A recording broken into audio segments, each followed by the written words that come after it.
രക്ഷിതാക്കളെ, എൻ്റെ പ്രിയപ്പെട്ട കൂട്ടുകാരെ, അസ്സലാമു അലൈക്കും. എൻ്റെ നബി എന്ന വിഷയത്തിൽ പല പ്രസംഗങ്ങളും കേട്ട് പല കാര്യങ്ങളും ചിന്തിക്കുകയാണോ നമ്മൾ? ഒരു മതനേതാവിനെ പറ്റി ഇത്രയേറെ പറയാൻ എന്തിരിക്കുന്നതാണ് ചിലരുടെ ചിന്ത.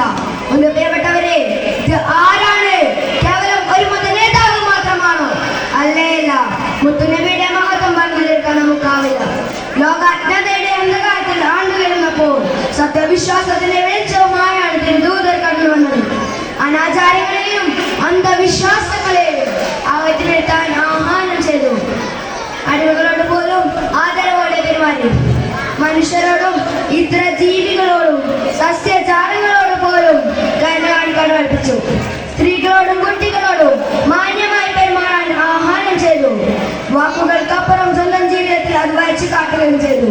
മണ്ണ് കൊണ്ടുണ്ടാക്കിയ ചുമരുള്ള വീട്ടിൽ ഈത്തപ്പനയോളം കൊണ്ടുണ്ടാക്കിയ കൂരക്ക് കീഴിൽ സ്വന്തം കൈ കൊണ്ട് വീട്ടിൽ ജോലി ചെയ്ത് ഈറപ്പായ വെച്ച് AC ഇല്ലാതെ ഫാൻ ഇല്ലാതെ മരുഭൂമിയുടെ മണ്ണിൽ കിടന്നുറങ്ങിയ രാജാക്കന്മാരുടെ രാജനായ ചക്രവർത്തിമാരുടെ ചക്രവർത്തിയായ ഹബീബുന മുഹമ്മദ് മുസ്തഫ സല്ലല്ലാഹു അലൈഹി വസല്ലം മനുഷ്യന്റെ ഏറ്റവും ഉത്തമനായിരുന്നു.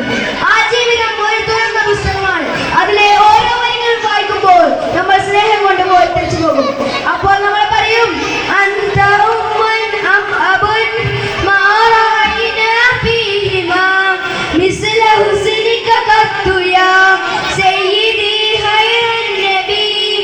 അതേ നബിയെ, അങ്ങനെ ഞങ്ങൾക്ക് ഉമ്മയാണ്, അല്ല ഉപ്പയുമാണ്. അങ്ങനെ പോലെ നിങ്ങൾക്ക് ഗുണം ചെയ്ത ഒരാളെയും ഞങ്ങൾ കണ്ടിട്ടില്ല നബിയെ. അവസാന സമയത്തും സമുദായത്തെ ഓർത്ത് നെഞ്ചു പിളർന്ന ഒരു നേതാവ് തിരുനബി എന്ന് നാം മറന്നുപോകരുത്. ആ സ്നേഹത്തിന് പോലെ നാം തോറ്റു പോകുന്നതാ. തിരുനബിയോടൊപ്പം സ്വർഗത്തിൽ ഒരുമിക്കാൻ നൽകണമേ അല്ലാഹ്. ആമീൻ എന്ന പ്രാർത്ഥനയോടെ ഞാൻ എത്തുന്നു. അസ്സലാമു അലൈക്കും വറഹ്മത്തുള്ളാഹി വബറകാതുഹു.